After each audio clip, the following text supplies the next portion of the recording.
students, welcome back Career Planet. Myself Shelly Gurwani and we are doing our quiz number 4 of chapter Solid State. तो बच्चों इस quiz का topic रहेगा problems based on unit cell. तो फिर वही बात कहूंगी, अगर आपने लेक्चर 4 देखा है तो क्वेश्चन आराम से सॉल्व हो जाएगी. ठीक है, लेक्चर 4 लेक्चर 5 दोनों कर लेना, फिर आपसे ही क्वेश्चन और क्विज आराम से सॉल्व हो जाएगा. ठीक है बच्चों, तो स्टार्ट करते हैं from question number 1. A compound formed by element A and B crystallizes in the cubic structure where A atoms are at the corner of the cube and B atoms are at the face center. The formula of the compound. तो बच्चों एक compound है जो कि A और B से बना है और स्ट्रक्चर कैसा है, तो वह क्यूबिक स्ट्रक्चर है. अब A कहाँ पे है बच्चों, तो A एटम है कॉर्नर पे. Okay, A atom present at corner और B एटम कहाँ है बच्चों, तो B एटम है फेस के सेंटर पे यानी FCC. ओके, अब number of A atoms find कर लेते हैं. तो नंबर ऑफ A एटम्स, अब बच्चों कॉर्नर कितने होते हैं क्यूब में, तो हम कहेंगे क्यूब में कॉर्नर होते हैं 8. लेकिन एक कॉर्नर जो है वो क्यूब में अपना 1/8 हिस्सा ही शेयर करता है क्योंकि उस कॉर्नर से 8 यूनिट सेल और पॉसिबल थी. ठीक है, तो हम कहेंगे हाँ भाई नंबर ऑफ कॉर्नर तो 8 होते हैं और कॉन्ट्रीब्यूशन कितना होता है 1/8. तो नंबर ऑफ A एटम्स हो गए बच्चों 1. सिमिलरली B एटम्स कहाँ हैं बच्चों, तो B एटम्स जो है नंबर ऑफ B एटम्स, तो B एटम रखा है फेस के सेंटर पे. अब फेसेस कितनी होती है 6 और मैंने आपको बताया था एक फेस जो है वो 2 यूनिट सेल में कॉमन होती. भाई आप 2 रूम चिपके हुए हैं तो एक वॉल तो कॉमन होगी ना, तो वो फेस हो गया, वो 2 में कॉमन है. तो हम कहेंगे भाई एक फेस 2 में कॉमन होती है तो this will be 6 into how यानी कि 3. तो अब फॉर्मूला बनाओ, तो A/B 1/3. तो बच्चों फॉर्मूला बनेगा AB3. ठीक है, तो AB3 यानी करेक्ट आंसर हो जाएगा आपका AB3 आंसर A.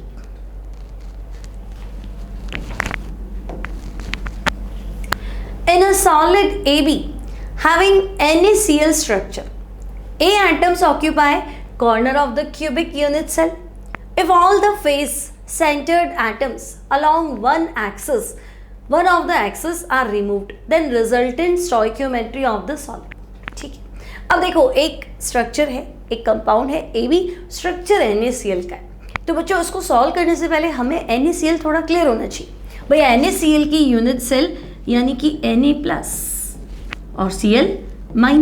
यहाँ पे आपका Na+ है A और Cl- है B. ठीक है, अब कहाँ होता है Na, कहाँ होता है Cl-. तो बच्चों Cl- जो है वो FCC यूनिट सेल बनाता है. ठीक है, मतलब कॉर्नर पे भी होता है और फेस के सेंटर में भी होता है. अब Na+ कहाँ होता है, तो बच्चों Na+ जो है वो होता है एज सेंटर. ठीक है, एजेस मतलब किनारे, तो एक तो होता है एज सेंटर है ना और बॉडी सेंटर, 2 जगह है इसकी. एजेस जितने भी एजेस हैं उनके सेंटर पे होगा और बॉडी के सेंटर पे भी होगा. ये NaCl का स्ट्रक्चर है.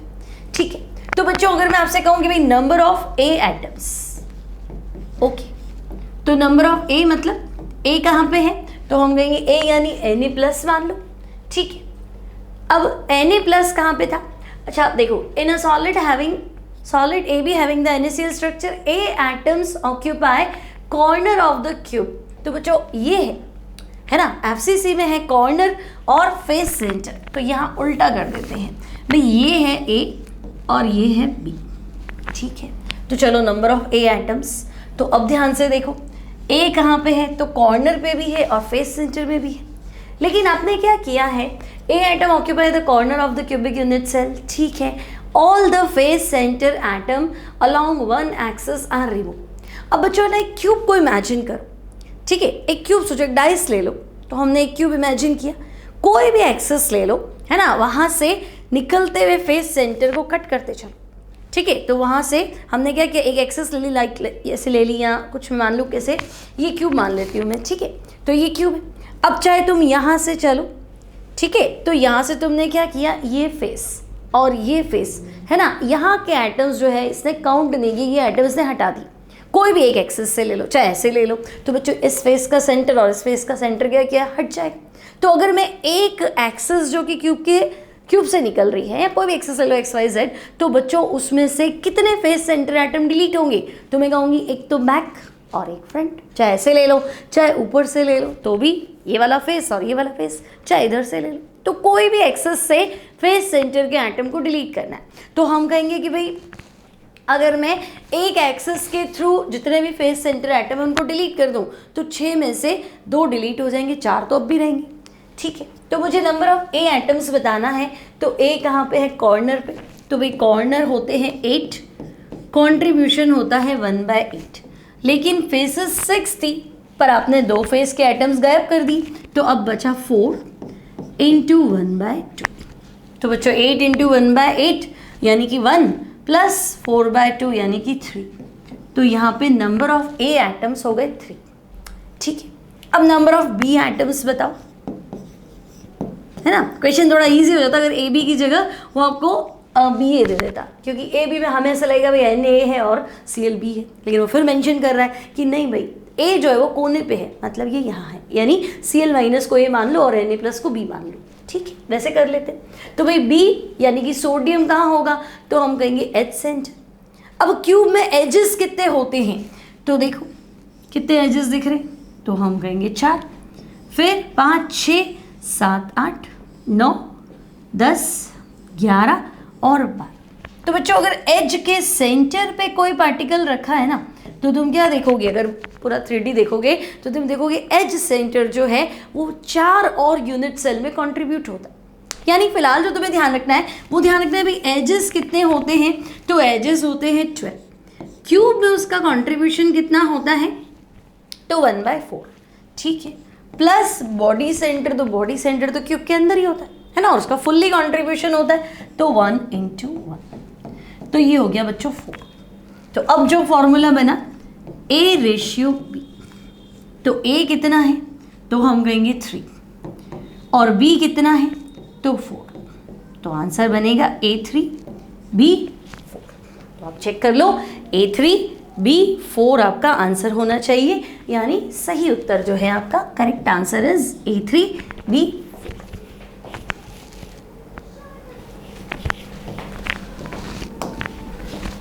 Now, a substance AXBY crystallizes in face-centered cubic lattice in which A atoms occupy each corner of cube.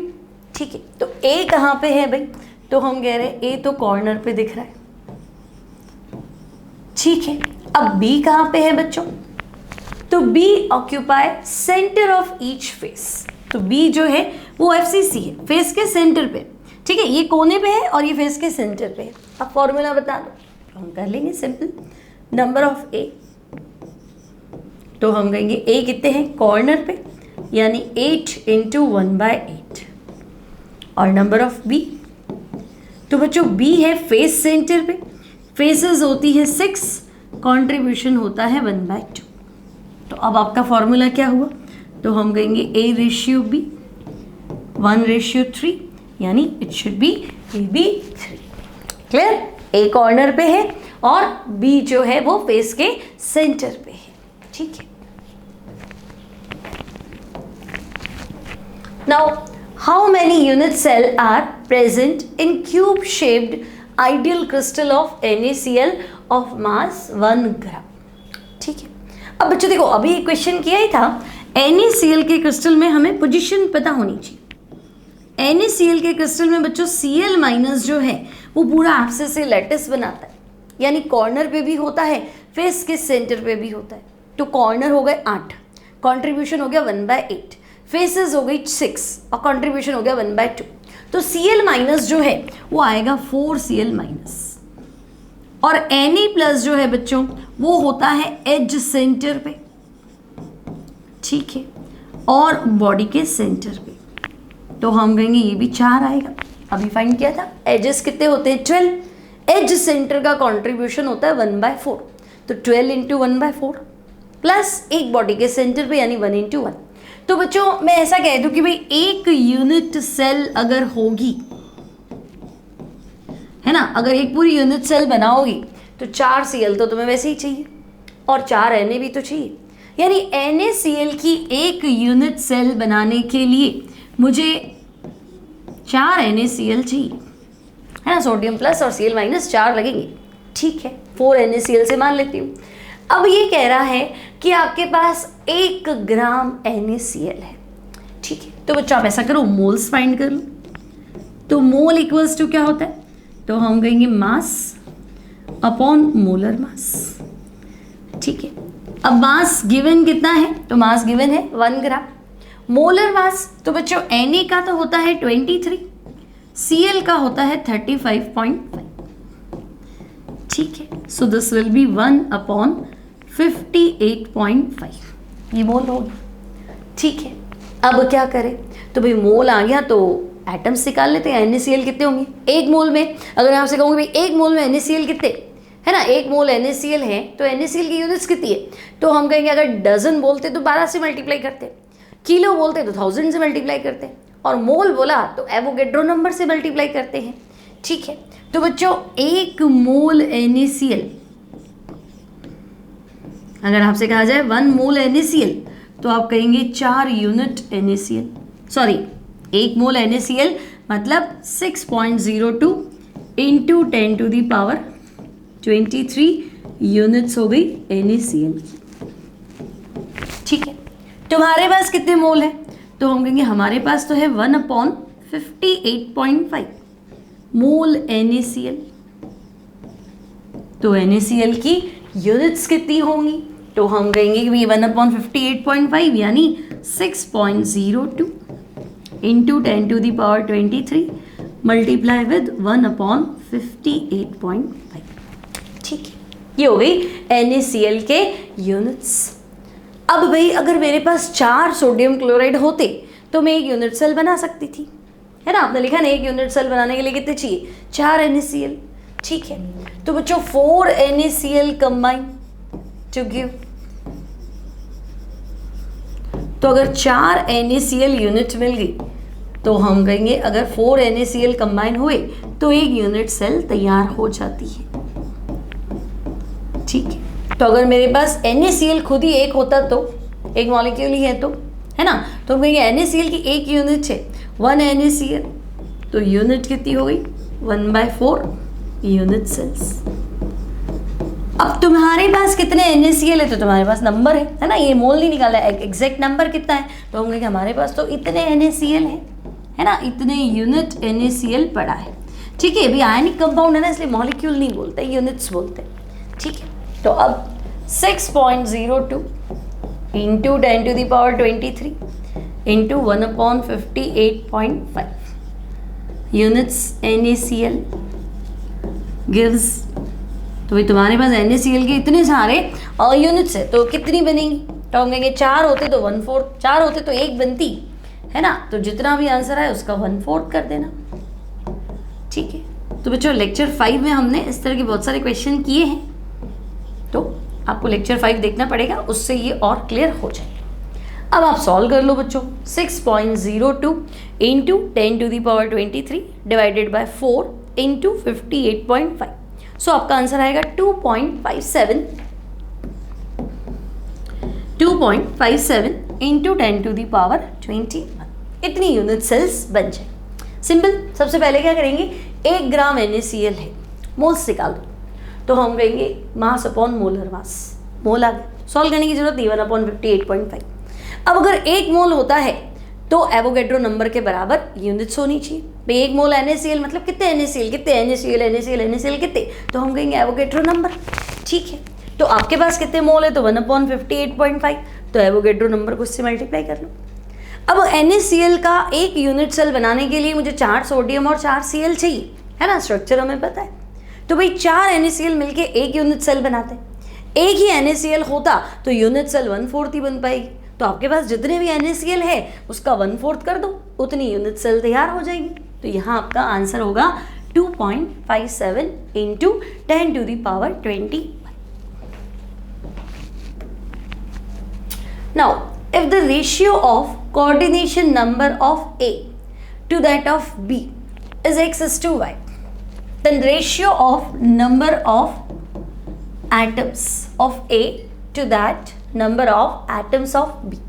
थोड़ा सा लॉजिकल है, देखो A और B है ना का कोऑर्डिनेशन नंबर क्या है, तो वो है x रेशियो y, मतलब A के चारों ओर, A के चारों ओर, ठीक है, हिंदी में ज़्यादा अच्छे से समझ में आएगा। A के चारों ओर क्या होता है, B कोऑर्डिनेशन नंबर क्या होता है, A के चारों तरफ B कितने और B के चारों तरफ A कितने, तो भाई A के चारों ओर B कितने हैं, तो A के चारों ओर B है x, सही है ना। कोऑर्डिनेशन नंबर क्या होता है, एक एटम को दूसरे कितने एटम सराउंडेड करते हैं ना, नियर बाय एटम्स कितने जो उसको टच करते हैं, तो हम कहेंगे x रेशियो y, मतलब A का कोऑर्डिनेशन नंबर तो x है, यानी A के चारों तरफ B है तो वो कितने हैं x। अब B के चारों ओर y, सॉरी B के चारों ओर A, क्योंकि कंपाउंड तो A भी है ना, तो B के चारों ओर A कितने हैं, तो हम कहेंगे भाई B के चारों तरफ कितने A है, 5 है, 6 है, तो वो है y, ठीक है।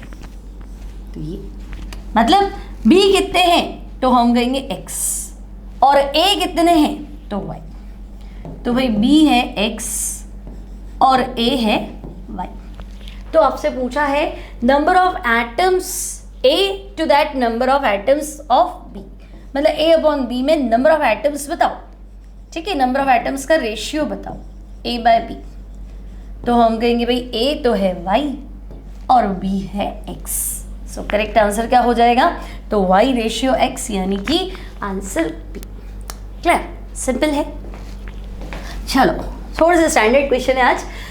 अब in a cubic unit cell 7 of the edge corners are occupied by atoms A and center of faces are occupied by atoms B. The general formula of the compound, ठीक है, भाई क्यूबिक है, A और B से बना है।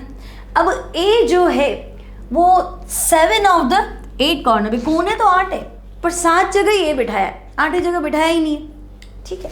तो number of atoms कौन से A है ना, तो number of A atoms, okay.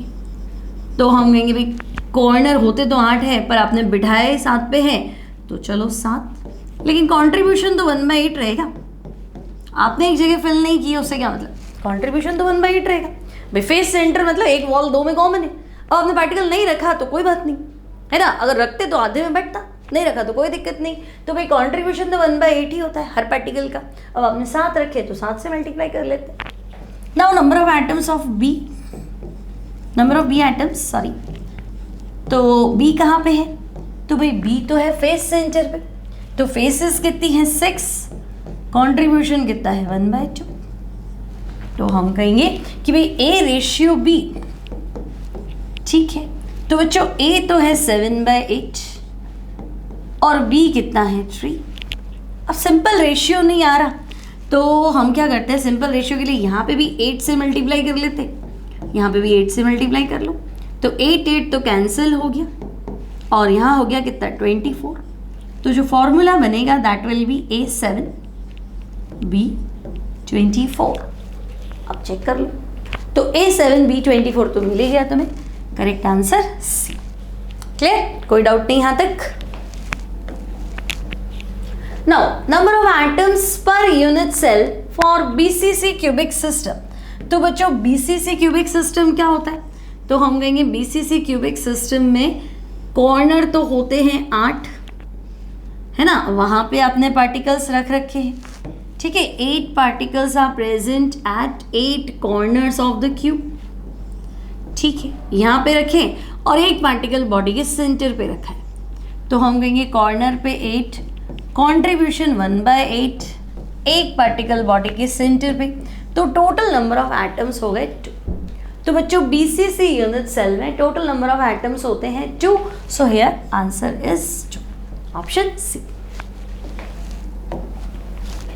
Now in a face centred cubic lattice a unit cell is shared equally by how many unit cell। अब ध्यान रखना FCC लैटिस की बात कर रहा है, तो बच्चों FCC लैटिस मतलब पार्टिकल्स जो हैं वो फेस के सेंटर पे रखे हैं, ठीक है। तो बच्चों अगर पार्टिकल्स को फेस के सेंटर पे रखा है ऐसे, है ना, तो जैसे मान लो ये आपका एक फेस है, इसके ऊपर क्या होगा, इसके ऊपर एक और यूनिट सेल बनेगा, तो हम कहेंगे हाँ, तो ये उसमें कॉमन हो जाएगी फेस, तो एक। अब ये आपका दूसरा यूनिट से दूसरा फेस है, ठीक है, ये भी शेयर होगा किस में, तो हम कहेंगे दूसरी यूनिट सेल में, तो ये तो। अब वापस देखो, एक फेस ये भी तो है नीचे वाला, है ना, ये वाला फेस भी क्या होगा, इसके नीचे अगर मैं क्यूब बनाऊंगी तो ये फेस उसमें कॉमन हो जाएगी, उसमें बटेगी, तो हम कह देंगे 3। सिमिलरली बच्चों ये वाला जो फेस है ना, ये फेस जो है ये भी 2 क्यूब्स में कॉमन रहेगा, तो बिल्कुल रहेगा भाई। तो अब हम कहेंगे कि ये हो गई 4 तो दिख रही। फ्रंट और बैक, तो फ्रंट और बैक को देखोगे तो वो भी दिखेगी, है ना, फ्रंट और बैक, तो ये देखो ये फ्रंट फेस, ठीक है। तो मैं इस क्यूब के अगर इधर कोई क्यूब होगा, है ना, इधर भी कोई यूनिट सेल होगी, तो ये भी तो होगी, बटेगी ये 5। और बैक वाली ले लो ये, है ना, अगर पीछे कोई क्यूब होता है, 3D है ना बच्चों, तो 3D में ये भी बटेगी। तो मैं कहूँगी 6 फेसेस हैं, तो टोटल वो किसके साथ होगी, 6 और यूनिट सेल के साथ कंट्रीब्यूशन में होंगी, है ना, कॉमन होंगी। तो ये कह रहा है आपको एक एफसीसी लैटिस में यूनिट सेल जो है वो कितनी यूनिट सेल के साथ इक्वली डिस्ट्रीब्यूटेड है, तो एक क्यूब और उसके चारों तरफ 6 फेसेस है ना, तो 6 और क्यूब उससे चिपक जाएंगे, तो टोटल हो जाएगा बच्चों 6। सो correct answer is 6। Now, the number of atoms in a face-centered cubic unit cell. तो बच्चों face-centered unit cell, तो हम कहेंगे भाई ऐसी यूनिट सेल जिसमें कॉर्नर पे तो होते हैं 8 particles, 8 particles placed at 8 corners, ठीक है, and there is 1 particle at the centre of the face, ठीक है। तो बच्चों कोने 8 है, कॉन्ट्रीब्यूशन 1/8 है, और 1 particle at the centre of each face, तो फेसेस 6 है ना, बॉडी सेंटर नहीं बनाना है, फेस सेंटर बनाना है, तो हम कहेंगे फेसेस 4 तो हो गई, left right up and down और फ्रंट और बैक, तो फेसेस 6 है, फेस सेंटर का कंट्रीब्यूशन 1/2, तो हम कहेंगे ZFCC, number of atoms in face centre cubic cell होता है 4। सो करेक्ट आंसर जो होगा that will be 4। Now students last question हमारा, the number of atoms in a simple cubic unit cell are. तो बच्चों सिंपल क्यूबिक यूनिट सेल यानी ऐसे unit cell जहां पार्टिकल्स सिर्फ कॉर्नर पे ही रखे हैं, ठीक है भाई। तो अगर पार्टिकल्स को कॉर्नर पे ही रखा है तो हम कहेंगे कॉर्नर होते हैं 8, कंट्रीब्यूशन होता है 1/8, तो भाई सिंपल यूनिट सेल में ZSC है ना, कितने पार्टिकल बनेंगे, तो दिखते 8 है, कंट्रीब्यूशन 1/8, सो करेक्ट आंसर होगा 1। सो 1 इज ऑप्शन डी, ठीक है, तो आंसर इज डी यानी कि 1। तो बच्चों क्विज अच्छा लगा तो लाइक जरूर करेंगे, मिलते हैं नेक्स्ट क्विज में नेक्स्ट क्वेश्चंस के साथ।